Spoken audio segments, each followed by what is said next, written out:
Facultad de Derecho, Facultad de Ciencias Políticas.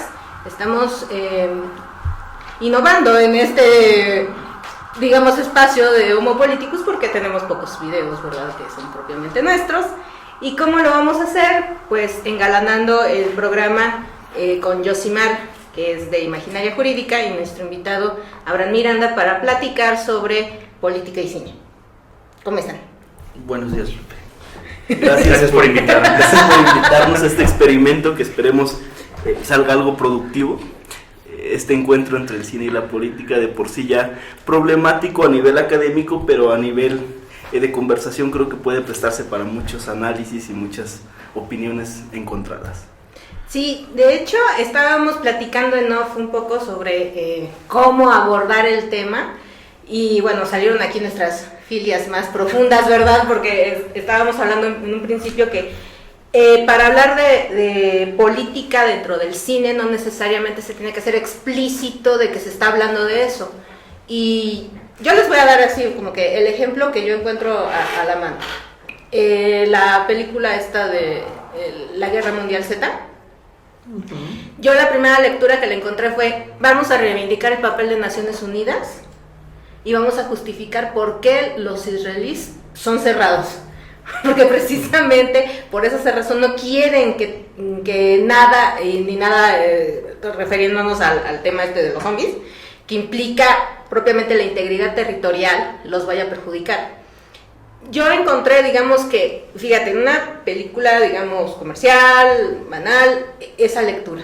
Reivindicar a Naciones Unidas, justificar ciertos conflictos internacionales, y bueno, digamos que ese fue así como que el ejemplo que se me viene ahorita a la mente. Pero ahorita Abraham, en off, estaba comentando algo, pero me gustaría que entraras al tema. Híjole, tocaste un tema muy, muy padre con esta película de Guerra Mundial Z, porque tú le diste un punto de vista. Te voy a dar otro punto de vista que me dijeron algunos compañeros ya discutiéndolo, que hablaban que los héroes ahí de Israel y Estados Unidos. Ajá. Ese es un ejemplo. Y que Rusia estaba en la sombra, ¿no? Ahora, vámonos a lo que está detrás. Ahora cinematográficamente, y vamos a ver cómo lo ocupamos, ¿no? En realidad, la película se tuvo que filmar más de la mitad otra vez. Porque la película era aburrida. Nos quedamos con la entretenida. Nos quedamos con la entretenida. Porque en realidad se había filmado que él llega al barco, cae su avión, lo dan por muerto, su esposa se casa con el piloto del helicóptero que los rescata, él se queda en Rusia atrapado, se vuelve un héroe durante años, regresa a California a recuperar a su esposa y ahí termina lo libre. No gustó a nadie, ¿no? Así que volvieron a filmar la película y bueno, esta ahora es la lectura que se le está dando.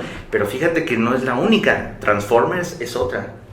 Al principio, cuando están, ustedes se acuerdan, ¿no? Ahora sí, la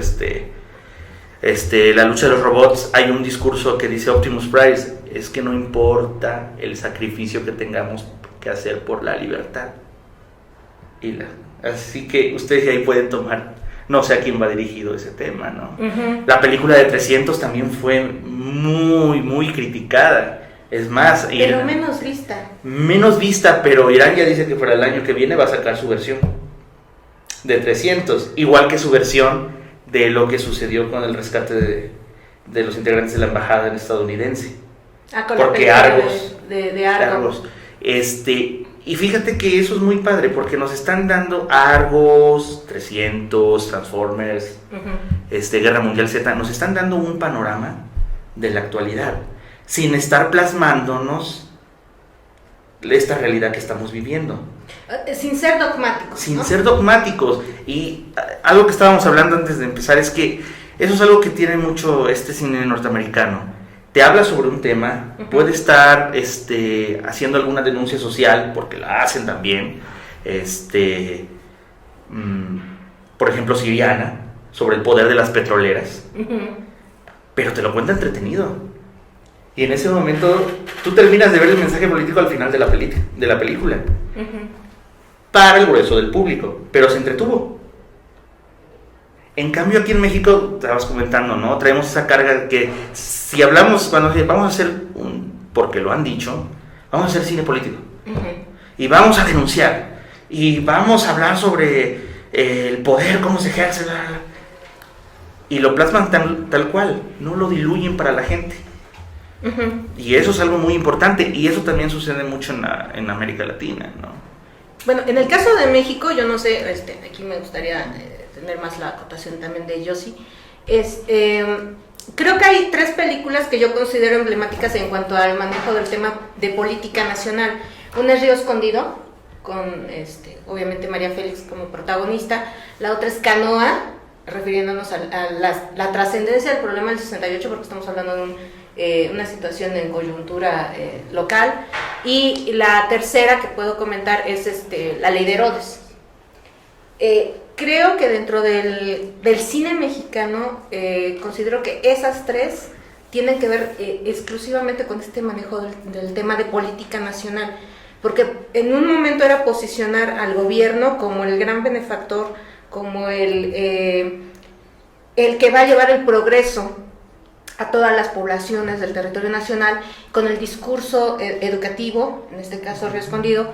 Por el otro, hablar de Canoa, estamos hablando de tratar de asimilar la trascendencia que llevó el movimiento del 68 y sacarlo de lo propiamente del contexto de la ciudad capital, porque esto repercutió más allá del Distrito Federal.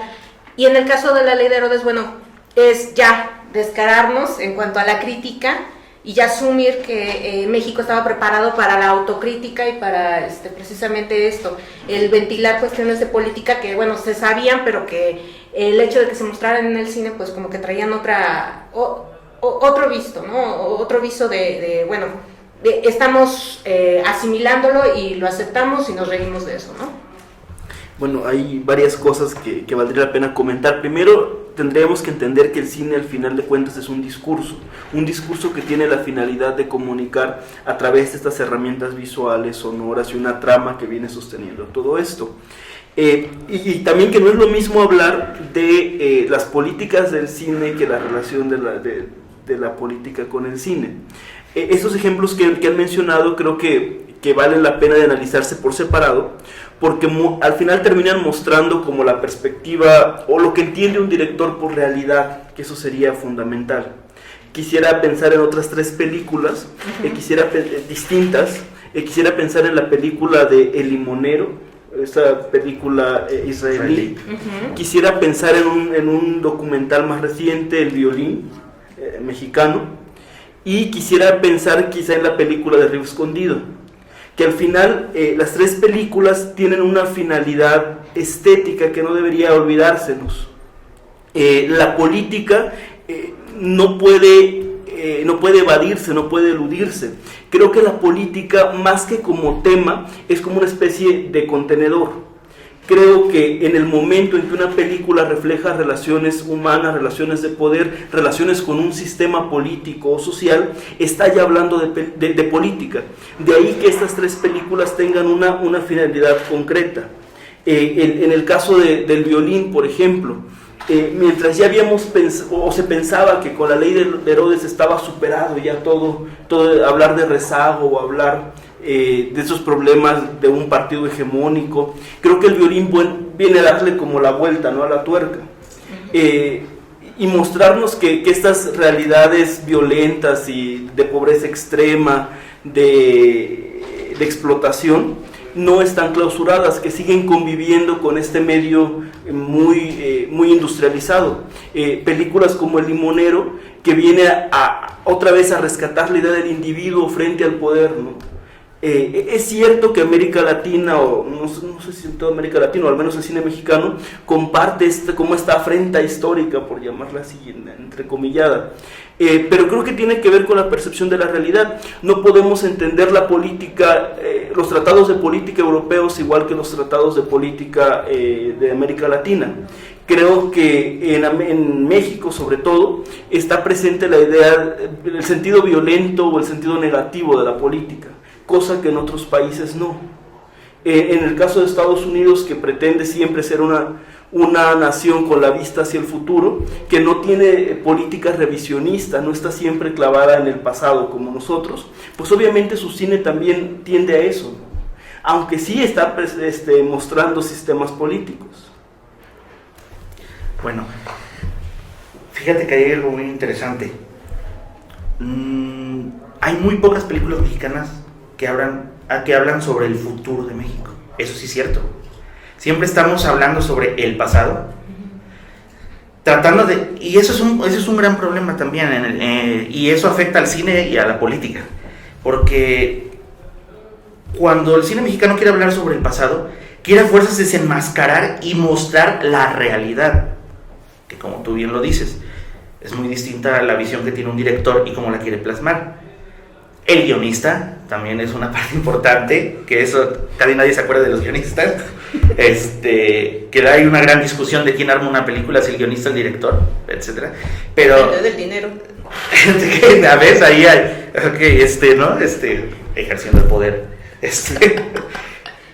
Y es responsabilidad de aquel que empieza a escribir el guión empaparse de eso, pero tenemos un gran problema de querer, no, es que ahora sí voy a destapar el hilo negro.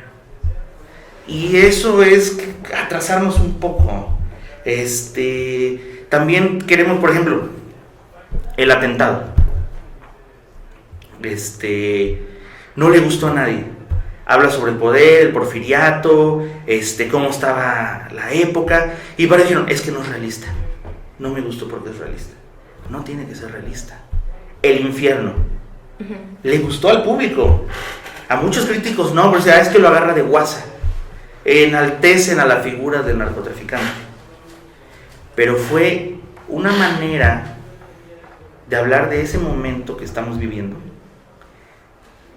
de manera más laxa, que no sea tan cruda. Cada momento, cada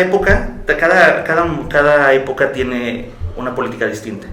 En los 50, que es por ahí que está Río Escondido, estaba también, hablábamos, las divorciadas, ¿no? ¿Qué estaban haciendo en los 50? Estaban hablando de que teníamos que ser nacionalistas, y también te estaba condicionando una forma de comportarte en esa sociedad. Y ahora que hablas de las divorciadas, pues también el tema del voto de la mujer, ¿no? De cómo se transformaba el papel de la mujer dentro de la sociedad cuando estaba relegada solamente a la función netamente nuclear de la familia. Y cuando se da esta película y empiezan a surgir otro tipo de situaciones, como por ejemplo cuando se graba María Isabel, entonces estás hablando del papel protagónico de la mujer para tomar decisiones. Y todo tiene que ver, aparte precisamente de que se da la aprobación del voto de la mujer. Entonces es así como, vamos a hablar de el papel de ellas dentro de la sociedad, pero vamos a mediarlo, vamos a matizarlo y que no se vea que estamos enalteciendo la figura femenina, ¿no? Como que yo entiendo, en el caso de que comentabas de las divorciadas, y yo comenté María Isabel, así lo entiendo, ¿no? Vamos a matizar cómo va protagonizando ciertos aspectos de la sociedad, pero no le vamos a empoderar, ¿no? Como es la palabra de moda actualmente. También aquí tiene que ver la función del cine. A lo mejor también nos hemos equivocado. Pensamos que la función del cine es educar y no es cierto. No. Cuando pensamos al cine como educador es una cosa atroz. Pensaría en la película, la última adaptación de Troya, por ejemplo. Pensaría en la película de La Dama de Hierro. Dos cosas totalmente distintas, pero que tienen que ver con esto. Si nosotros pensamos que los niños o los adolescentes van a aprender o van a entender la Ilíada y la Odisea a través de esta película, pues estamos mal. Si lo queremos ver como un producto de la recreación, un acto lúdico, una reinterpretación del pasado, una apropiación, pues es una película que vale la pena verse, ¿no? Igual la película de La Dama de Hierro. Si nosotros queremos conocer la historia de Inglaterra, pues obviamente no la vamos a aprender viendo esta película, pero si queremos tener una diversión o recrearnos un rato, pues obviamente cumple su función esta película. Sí, mira, más que, bueno, no eso, algunas naciones lo tomaron como algo educativo, y por ejemplo, no olvidemos Stalin, era un gran amante del cine. Él decía que de las 7 bellas artes, esa era la que más le funcionaba para controlar al pueblo.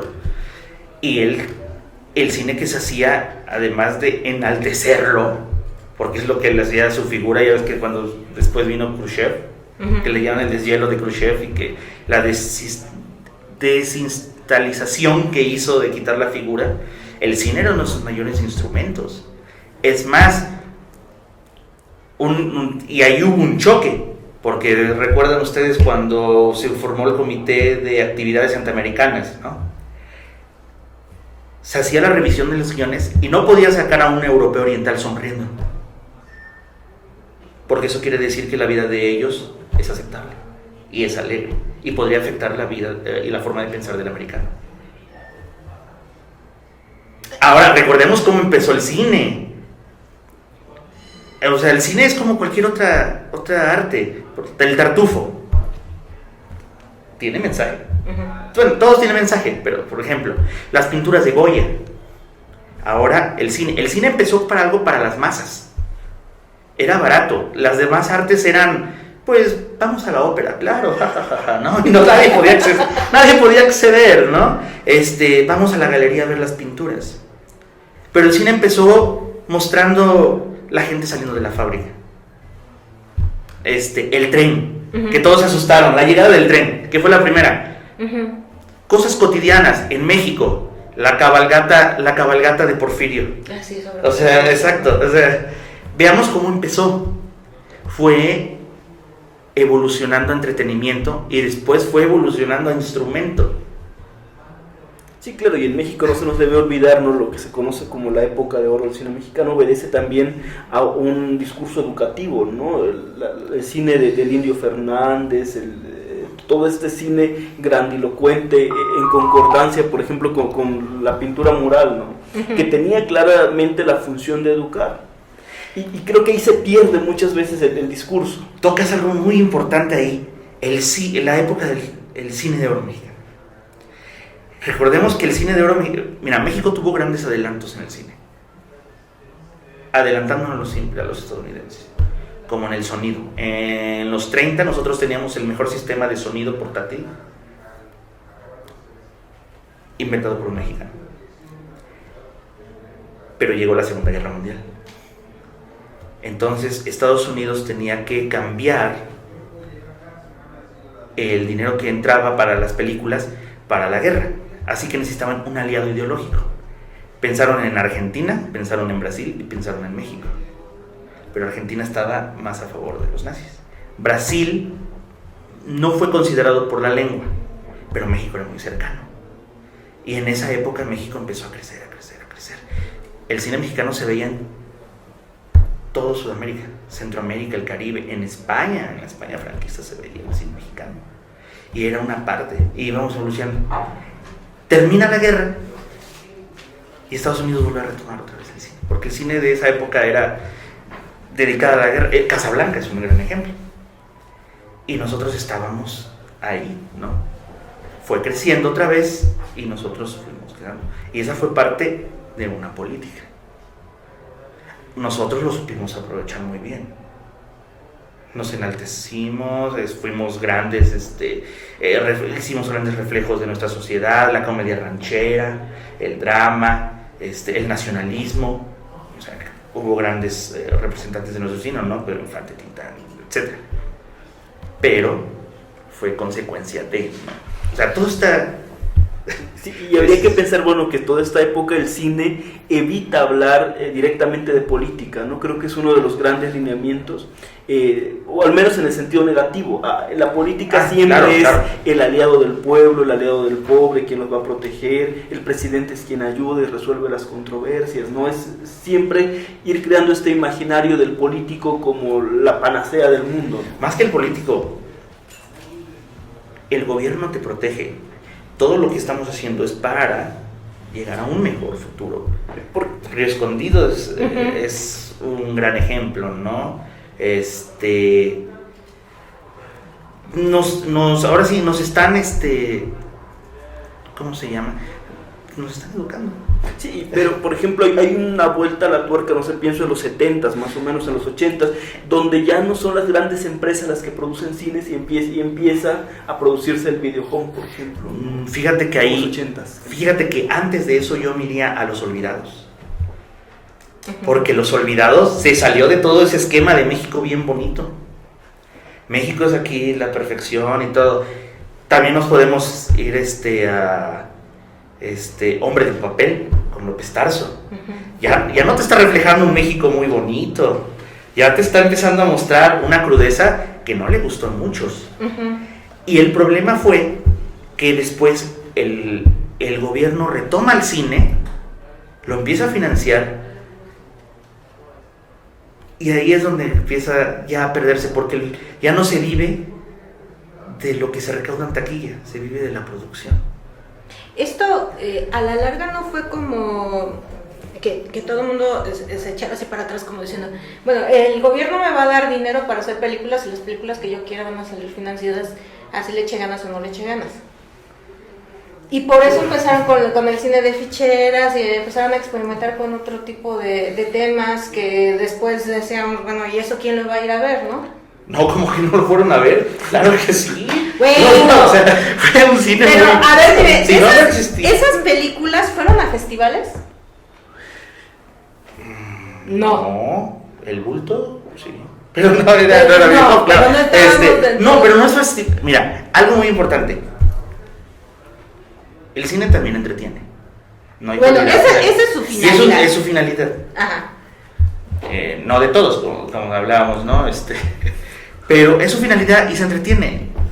Y salieron muchas figuras, vamos a decirla, míticas del submundo, ¿no? Como Sayas, Rafael Inclán, o sea... Del submundo. No, o sea, es un cine de ficheras que sí se vio, que sí lo veía la gente. Sí, digo, también las películas, lechería, las películas de Hollywood tampoco van a festivales y eso no les quita que sean películas muy vistas y con una producción muy... Bueno, a lo que voy es, ¿qué tanto esto de estar financiando perjudica o no? Bueno, eso ya es ya es otro tema muy espinoso. Bueno, pero te voy a decir algo, en esa época, más que por alguno se dice, ¿no? Era un cine hecho para las masas, para tenerlas controladas, entretenidas, etcétera, ¿no? Vámonos al otro punto, hagamos muchas películas con poco dinero y podamos producir, ¿no? ¿Ves? Ahí hay dos vertientes. Una que nos puede decir, no, es que era para tenernos ahí bien calladitos y no decir nada de ¿no? Vemos a las ficheras acá todas, ¿no? La otra, desde el punto de vista, tenemos poco dinero, producimos muy rápido, hagámosla, 5 semanas de filmación, vámonos, ¿no? Andrés García, bien galán, etcétera, ¿no? O sea, digo, es un ejemplo, son dos vertientes, ¿no? Ahí podemos tomar desde el punto de vista político o desde el punto de vista de cómo estaba la industria en ese momento, ¿no? Un aspecto aquí que quisiera resaltar y quisiera detenerme es la idea de en qué momento la pobreza deviene en folclore y el cine pierde como tal la eficacia de denuncia. Pienso, por ejemplo, en Los Olvidados, que Los Olvidados no deja de ser una gran denuncia, pero al final termina valorándose más por el valor, por la cuestión estética que por el tema. Pensaría, por ejemplo, se habla que el gran renacer del cine mexicano es con esa película de Como Agua para Chocolate, ¿no? Hay quien dice que con esto se activa otra vez el cine con mucha producción, con gran alcance, con grandes pretensiones, ¿no? Pero el mostrar estas cosas termina solamente en quedarse en estampa.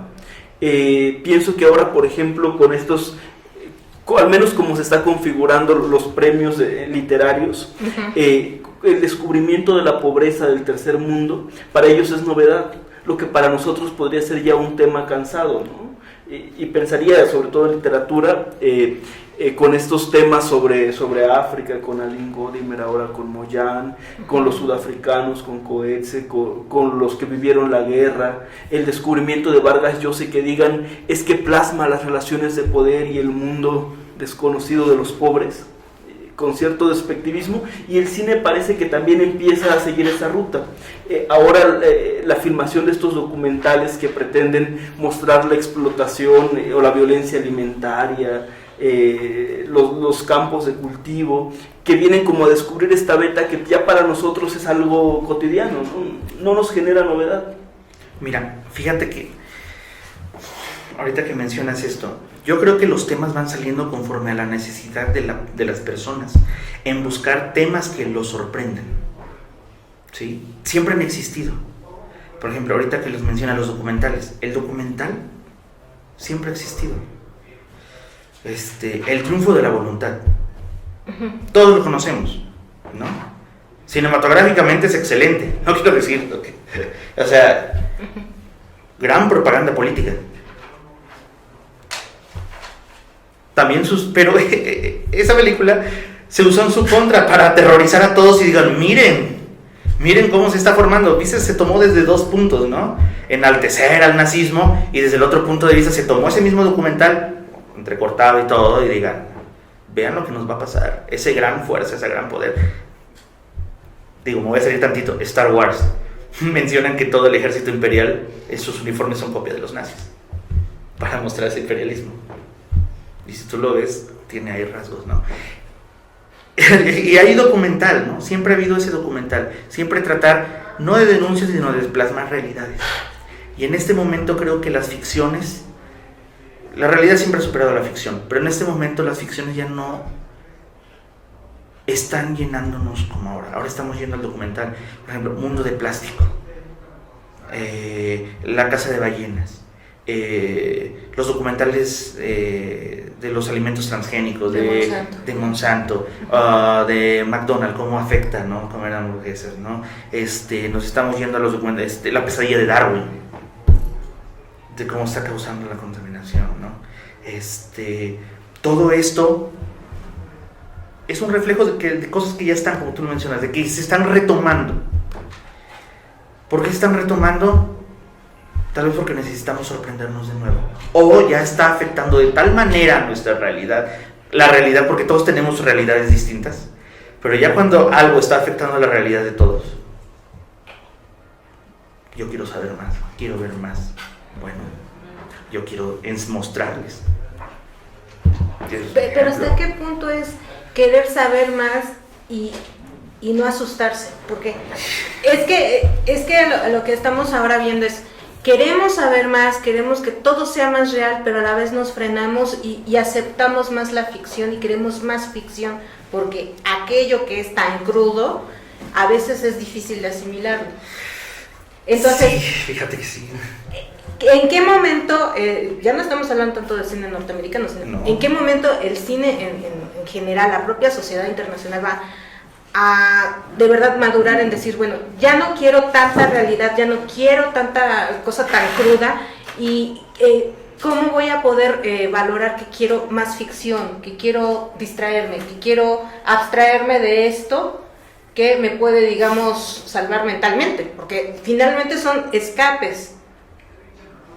No creo que alguien que en verdad conozca un problema así en específico lo acepte y lo asimile. Digo, siempre buscamos escapes como seres humanos, esto de asimilar la realidad fuera de las explicaciones, y es más fuerte, ¿no? Sí, mucha gente tú le dices, ¿cuál vas a ir a, qué película vas a ver? ¿Una de entretenimiento o una de denuncia? Ajá. ¿Sabes qué? Estoy cansado del trabajo, estoy cansado de ver niños pobres, voy a ir a ver entretenimiento. Ajá. No se les puede culpar a las personas por hacer eso, la verdad. Porque muchos dicen, no, es que hay que hacer un cine y que la gente vaya y que sepa. Pero la gente está cansada. Por lo menos en nuestro caso, México, lo vemos saliendo de cada lugar, ¿no? En provincia, en el DF, donde sea. Vas a buscar otras realidades. Al fin y al cabo es también un mercado. Exacto. Y tú propones. La cosa es que también aquí en México entran mucho las distribuidoras, que no dejan hasta la Cineteca, que, bueno, tienen en un cine 3 salas Wolverine, que no está mal, pero es negocio. Algo que hay que entender es que es un negocio. Y condiciona la permanencia de una película mexicana un fin de semana. Si un fin de semana no recauda cierto estándar, entonces al siguiente fin de semana ya no lo programan y bye, ¿no? Y las reglas de que tienes que estar 2 semanas y te mantienen mitad de la sala, a las 12 ya tienes a la tuya y a la otra, y siguen las reglas. Pero, lo siento, es un negocio, y eso mucha gente... Es crudo, ahora sí, es crudo, es real, y ahí está. Pero gracias, luego tenemos la Cineteca, tenemos la universidad, la UAM, o sea, que pasan otro tipo de cine que podemos ver, ¿no? Yo creo que también, ahora sí, como tú lo mencionaste, ¿no? Las realidades, ¿no? Cada persona también va a ir buscando y va a ir descubriendo, ¿no? Qué es lo que quiere, qué es lo que busca, qué necesita. Y lo va a bajar, y por eso ahora Netflix, internet, páginas de cine, ya no te satisface ver, lo buscas y lo ves. No, obviamente, unos van a empezar a decir, es que no todos tienen internet y computadoras. Existe otro medio por ahí que no es muy aceptable, pero se usa, que es la piratería, porque también el cine ya está empezando a dejar de ser masas. ¿Cuánto cuesta ir al cine? Ahora con las VIP, que también muchos me han dicho que el VIP no es tan bueno porque estás ya en el momento cumbre de la película y más sushi. O más refresco y te dices tú, cállate, quítate. Claro, pero por ejemplo, la construcción de estos cines obedecen también a un tipo de cine, ¿no?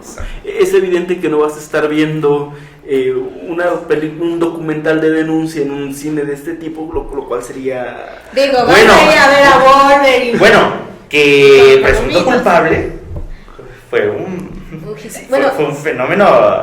Ahí sí no sé. Independientemente de lo que está sucediendo ahorita, que no nos vamos a meter, supongo... Es que el éxito depende de muchos factores. Sí. No. El punto es que a veces también se piensa que el director es una persona honesta, con valores, que va a emprender tal o cual campaña, ¿no? Y al final vemos que obedece a otras cuestiones.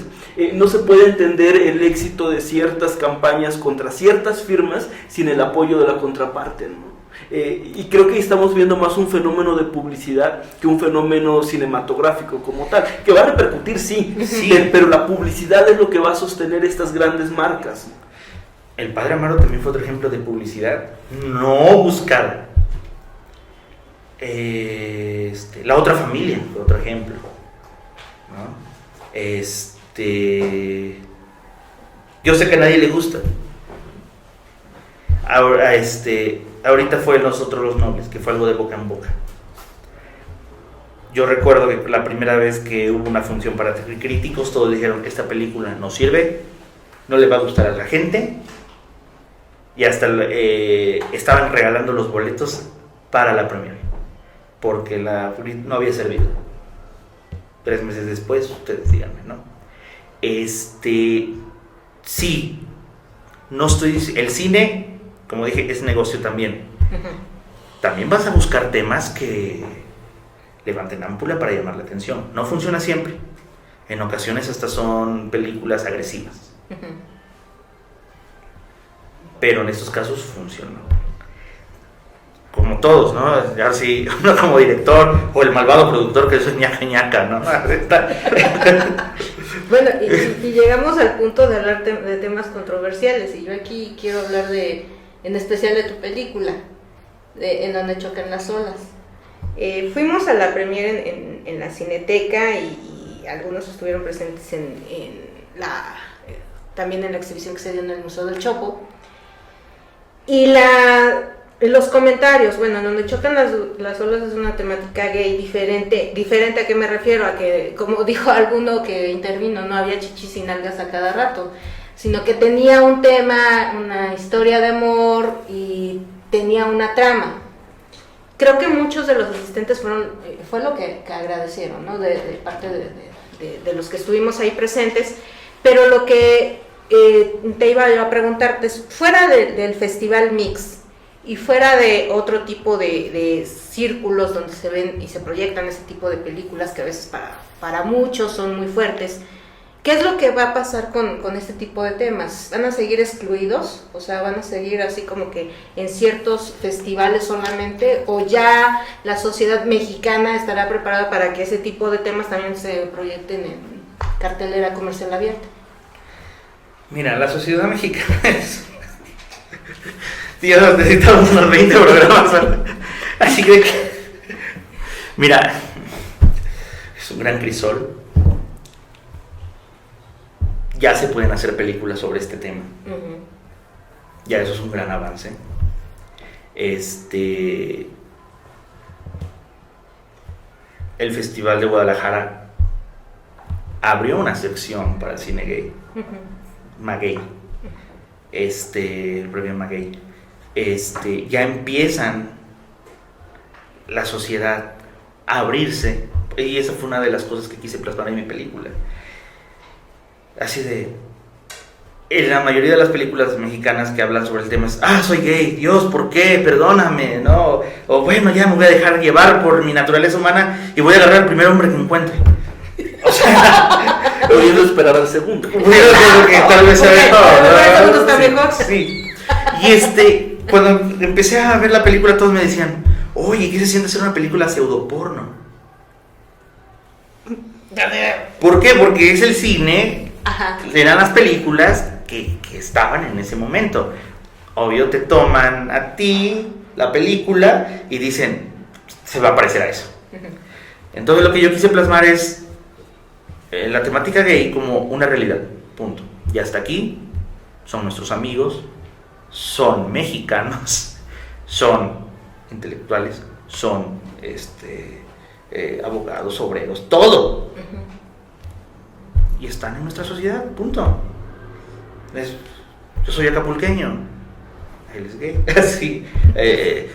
El Chihuahua, el Yucatán, o sea, ya somos, al fin y al cabo, son relaciones humanas. Y eso es la forma que lo quería plasmar. Si la sociedad mexicana va a aceptar esas películas o no, ya están aquí las películas. Ya todas las empiezan a ver, aunque sea un cachito, en la tele, las empiezan a ver en cine pirata, en la calle, en los autobuses, en los aviones. Eso es en parte lo bueno que está, ¿no? Tu película se empieza a ver. Uh-huh. Y este tema se empieza a ver. Y lo empiezan a tocar. Y la música también, y la pintura, y el arte, y el teatro, y todo. Y eso da pie a que, como cualquier otro tema, tal vez no lo quieran oír, tal vez no quieran observarlo, pero ya se va a integrar. Uh-huh. Y después ya no va a ser la película de temática gay. Es que a eso me refería. ¿En qué momento se va a quitar eso y simplemente es cine? Es una película más. No lo sé. Todavía. Eso sí. Hablando al respecto, creo que también podríamos hacer un señalamiento político, ¿no? De la evolución de este tipo de cine. Sin duda, pues, quiero recordar el nombre de esta película, un lugar donde de Cobo, bueno, me parece Cobo. El lugar sin límites. El lugar sin límites, digo, que siempre va a ser icónica del cine. Sí. Quisiera pensar también en Doña Erlinda y su hijo de Hermosillo. Claro, sí. Uh-huh. Quisiera pensar en este documental ya más reciente, el de Amor Chacal. Insertarlos como en esta tradición, que ciertamente pues cada beta del cine va forjando sus propios íconos, ¿no? Y quizá esa era la novedad en los años, el lugar sin límites es de los 80s. O finales de los 70. Finales de los 70. Causa esta conmoción, ¿no? Y se vuelve un cine de excluidos, un cine que tenemos que ver siempre escondidas, con la televisión bajita, porque nadie se atreve a decir estoy viendo esta película, ¿no? Los mismos personajes son personajes que están fuera de la normalidad. Aquí el problema o el asunto central es que la temática gay está tan presente en la sociedad que está en un proceso de normalización.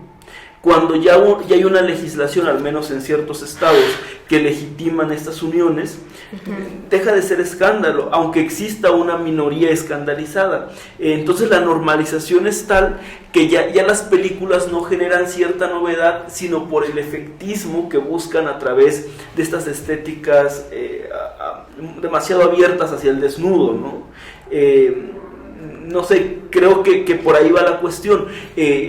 Ciertos directores casados con la temática piensan que dejar de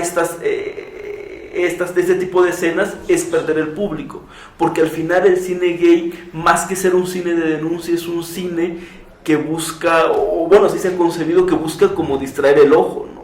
Como un desfogue, ¿no? Sí, que blinda en lo pornográfico. El problema de la normalización, o la cuestión de la normalización, es que el cine tiene que buscar otras maneras de legitimarse, de afianzarse, hacerse de un público diferente, un público que ya no esté focalizado en el público gay, ¿no? Que ya no sea el morbo de esperar a qué hora se van a besar, a qué hora se van a encerrar en el baño o a qué hora van a esconderse abajo de la cama, ¿no? Sino un cine que busca legitimarse a través de su historia, a través de los alcances técnicos, a través de la actuación, pero que ya no es solamente gay, sino que es un cine más plural, y creo que sí va hacia eso. El problema es que también muchos festivales o muchos circuitos, en el afán de esta reivindicación histórica de los derechos, siguen etiquetando todavía un cine que pudiera ser más abierto, ¿no? Un cine, porque después vamos a tener un cine transexual, un cine lésbico, netamente, que ya existe en ciertos festivales, ¿no?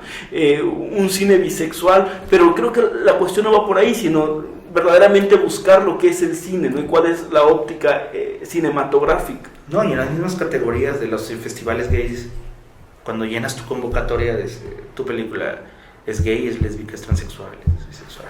O sea, ya sabes, para ver qué premio ganas, ¿no? Mi película es asexual porque no se reproduce entre ellas. Todo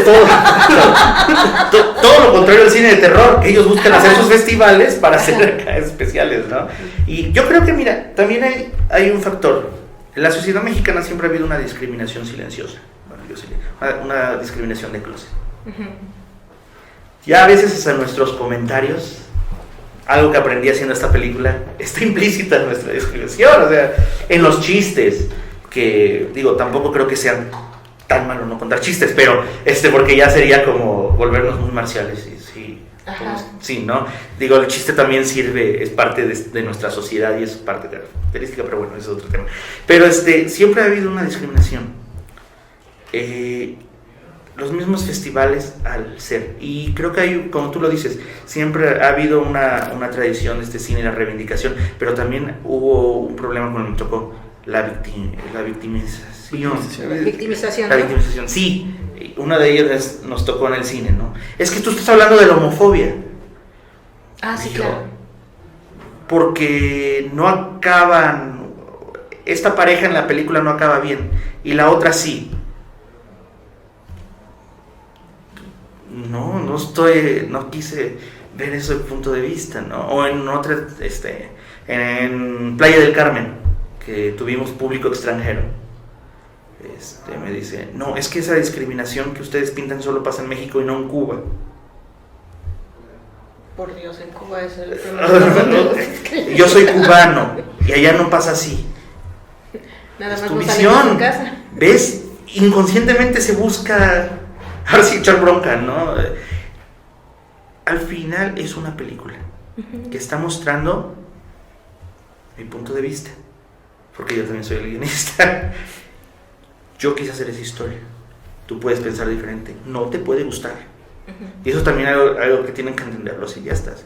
No por hacer una película le tiene que gustar a la gente, y no porque busques levantar ámpula y no le gusta a la gente, por eso va a ser buena tu película. O porque digo, voy a hablar sobre este tema político. La gente va a decir, sí. No, ni siquiera nosotros sabemos si nuestra película va a ser buena o mala. Dicen, no hay ¿cómo se llama? Una vez alguien dijo, no hay ¿cómo se llama? Género cinematográfico, solamente hay cine bueno y malo. Depende también cada persona qué mensaje recibe de la película. Y eso es también algo muy importante. Es el problema de las clasificaciones. No sé, pienso si hubiera una película de vampiros donde un vampiro se lleva a un chico, ¿qué sería? ¿Cine gay o cine de vampiros? ¿No? Pero la cuestión de la clasificación creo que también está en el tema político siempre presente, ¿no?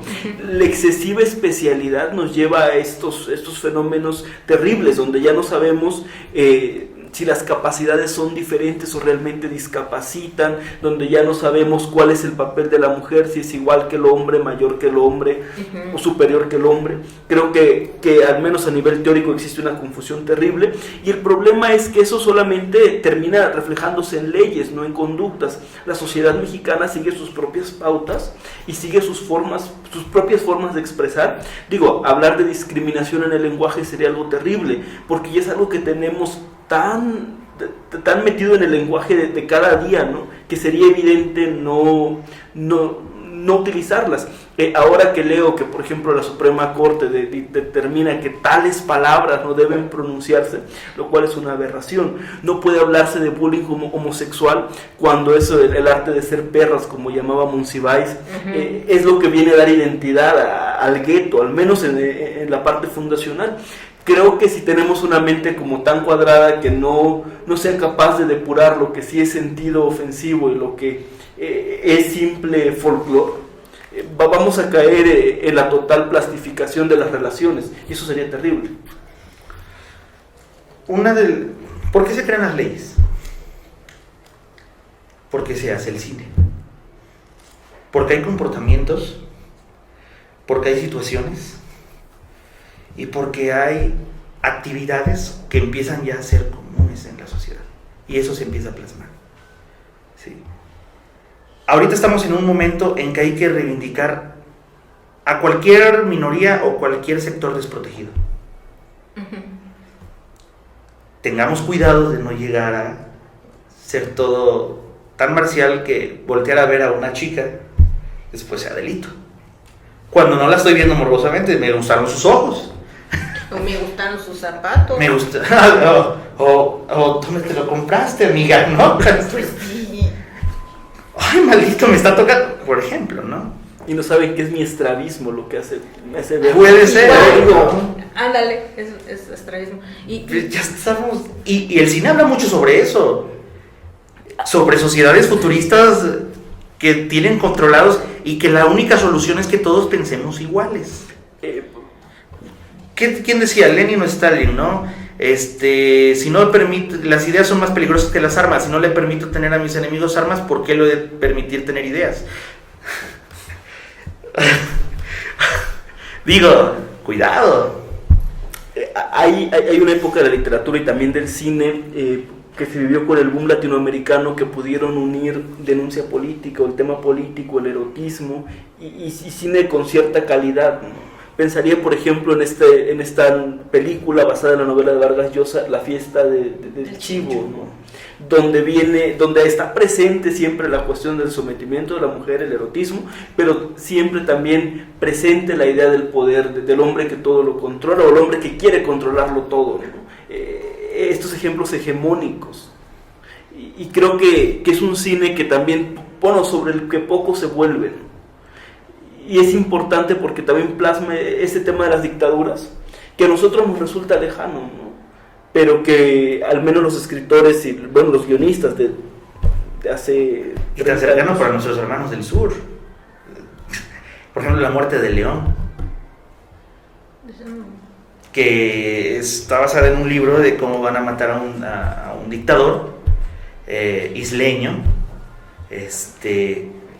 y da un ejemplo, ¿no? De que el dictador es muy popular, le gusta, viene un chico educado en Estados Unidos para matarlo y sustituirlo, y al final el dictador triunfa, ¿no?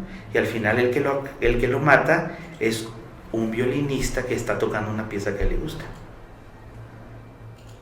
No sé, creo que no está tan alejado de esta realidad, ¿no? Pero está en un país ficticio. Es ficción, está basado en una novela y de 2 películas, quiero aclarar, ¿no? No estábamos hablando.